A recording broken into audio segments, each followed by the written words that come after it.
semuanya, halo semua, halo semua, halo semua. Halo semuanya, halo semua, halo semua, halo semua. A few moments later. Assalamualaikum warahmatullahi wabarakatuh. Halo semua, perkenalkan nama aku Faradia Fiza dengan NIM 245111025. Dalam video ini, aku akan membahas tentang salah satu bencana yang pernah terjadi di Indonesia. Dalam video ini pun meliputi penjelasan mengenai daerah yang mengalami bencana, kronologi bencana, dampak yang ditimbulkan pasca bencana seperti dampak fisik, dampak ekonomi, dampak sosial, dan natural service-nya.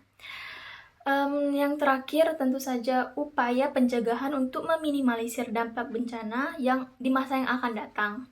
So yeah, hope you guys enjoy. Indonesia merupakan negara yang rawan bencana alam dengan berbagai wilayah yang sering terdampak.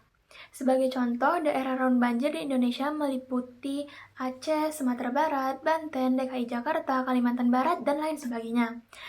Namun dalam video kali ini, saya akan membahas salah satu bencana dahsyat yang pernah terjadi di Indonesia, yaitu letusan Gunung Merapi. Gunung Merapi yang terletak di perbatasan Jawa Tengah dan daerah istimewa Yogyakarta merupakan salah satu gunung berapi paling aktif di Indonesia. Letusannya sering berdampak pada wilayah sekitarnya, terutama melalui aliran awan panas dan hujan abu vulkanik.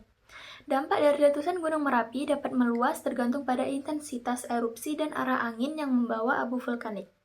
Dalam sejarah letusan Gunung Merapi selama 2 abad terakhir ini, 3 di antaranya yaitu pada tahun 1930 sebagai salah satu letusan mematikan yang menewaskan lebih dari 1.300 orang dan menghancurkan sekitar 13 desa di sekitar pegunungan.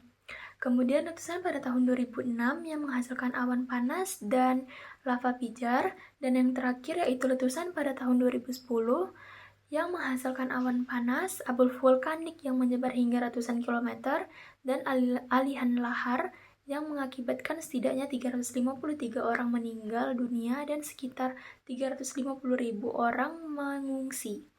Juga pada tahun ini pula ketinggian Gunung Merapi menurun dari 2.968 meter menjadi 2.930 meter. Gunung Merapi berpotensi tinggi terhadap letusan karena posisinya yang terletak di cincin api Pasifik atau Ring of Fire, aktivitas vulkanik yang terus-menerus, serta faktor geografis dan kehidupan masyarakat, karena tanah vulkaniknya subur cocok untuk pertanian.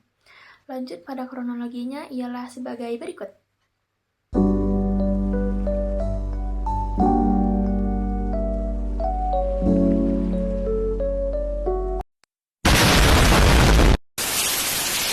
Lalu, dampak yang ditimbulkan pasca bencana yang pertama adalah dampak fisik.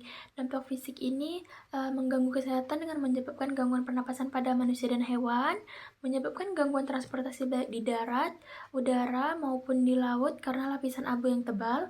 Yang ketiga yaitu menurunkan kualitas air yang ada di sungai dan danau di sekitar gunung.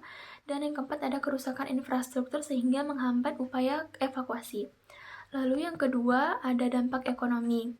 Itu ada biaya besar untuk perbaikan infrastruktur, kehilangan dan kerusakan hasil panen, kehilangan pekerjaan, dan yang terakhir itu biaya besar untuk penyediaan tempat mengungsi, logistik, dan sebagainya. Lalu yang ketiga ada dampak sosial, yaitu terganggunya pendidikan dan pekerjaan, perubahan struktur keluarga, meningkatnya kasus gangguan mental, dan yang terakhir yaitu dalam sisi positifnya, meningkatnya bantuan dari masyarakat lokal maupun non-lokal.